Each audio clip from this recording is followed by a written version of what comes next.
Eligible men in the U.S. will soon be automatically registered for the military draft. Right now, any man aged 18 to 26 is required to register through the Selective Service System online or at the DMV. But starting in December of this year, that all changes.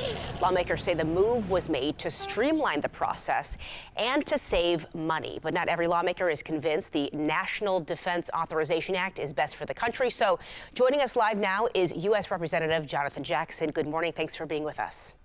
Good morning. Thank you. Congressman Jackson, is this really a major change? Talk to us how this is different than the procedure that we mentioned is already in place. Well, the current procedure is selective service, so everyone is automatically opted into the system, which covers your Social Security and other programs of being a citizen. But this is military focused. This goes under this ordinance that the Trump administration is trying to do, puts people in a military registry under the leadership of Secretary of Defense Pete Hegseth. So this is the big issue. So for the NDA that happened in December, I voted against it. I would vote against this as well. So, Congressman, Congress has to approve a draft. We have heard rumblings on Capitol Hill about instating one. Do you think it would get bipartisan congressional approval? Oh, absolutely not.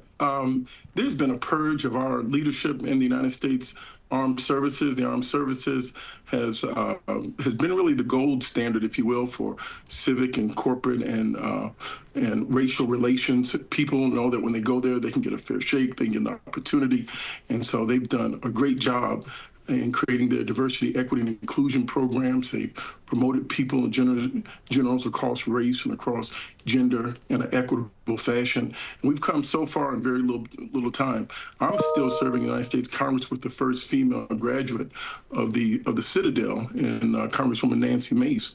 And it wasn't until the year 2011 that women even had a restroom off of the floor in the rotunda where we can vote in the United States Capitol. And so now that you're looking at the military being 20% female and you're gutting the programs of diversity, equity, and inclusion, that let me see. Now that they're cutting the programs of diversity, equity, and inclusion, they're going to have a lesser talent pool. So I was the first person in the Congress to ask for Secretary Pete Hegseth to resign, and I will ask for it again. Okay, Congressman, I want to get to a couple more questions for you because we're running out of time here. But on the issue of a ceasefire, many critics say Congress has essentially been sidelined. We were just talking about that a couple minutes ago. Do you agree with that? And why hasn't Congress kind of been able to play a stronger role? What should it be doing differently right now when it comes to the ceasefire? Well, Speaker Mike Johnson has to assert his authority. We're a co-equal branch of government. This is an act of war. The president hasn't declared it. He hasn't defined it. He hasn't come before the United States Congress. Now they want to run up a credit card and send us the bill. The first check that Mr. Hegseth has asked for is for $200 billion. I mean, that's just wrong. Nobody's asked for it. And how do you win? What's the definition? How do you get out? So it's a very perilous situation. Now world leaders have turned their backs. I wouldn't say they turned their backs on the United States. Trump turned his back on them. He put in a trade war with Europe. He put sanctions and trade wars on China. Then he got into a physical war with the Persian states. So he's the disaster. Congressman Jackson, so sorry to interrupt you, but we are running out of time. I really appreciate your time with us this morning. Thanks for shedding light on this. We'll speak with you soon. Thanks so much. Thank you.